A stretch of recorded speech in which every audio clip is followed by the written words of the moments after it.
Boleh share nama dengan tinggal kat mana? Kak Afidah binti Talib, tinggal di Pasir Budak. Macam mana boleh terjebak mengamalkan produk-produk Forever? Pada mulanya akak jumpa Mahfuzah lah, kawan sekolah akak, untuk minta pendapat dia sebab akak nak usaha untuk dapatkan suriat lah. Jadi dia cadangkan akak guna Forever punya produk ke pack dengan dispek untuk suami dan isteri lah. Okay, berapa lama akak dah consume? Akak consume daripada Januari sampai Februari. Akhir Februari akak dah dapat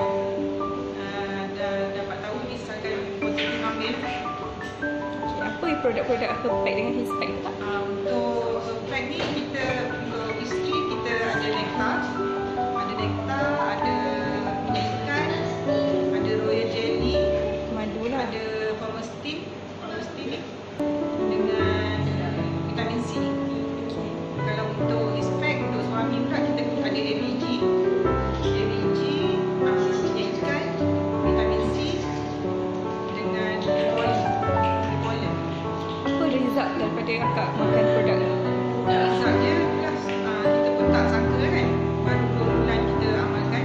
Akak selama 17 tahun akak berkahwin, akak disahkan hamil lah. Result dia, walaupun mungkin rezeki tak menyertai kita, kandungan tu tak dapat diselamatkan lah.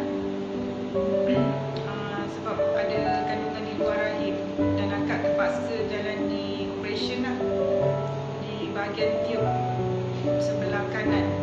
Tapi akak tak berputus asa lah. Sekarang akak masih mengamalkan produk ni lagi dengan harapan kita masih ada peluang untuk memiliki zuriat lah. Okay. Ada masalah-masalah lain?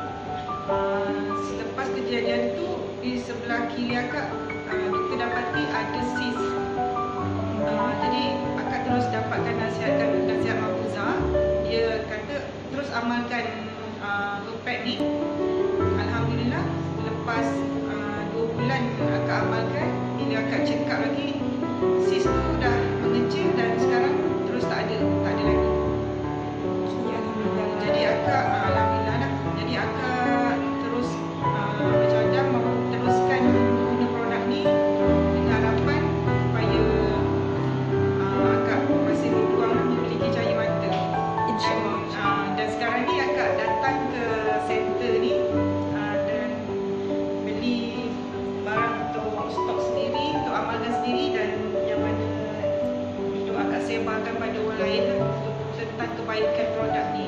Sama-sama dapat manfaatkan. Ya, betul. Okay. Last word untuk semua orang, semua yang tengok video ni. Akak cadangkan cubalah produk ni.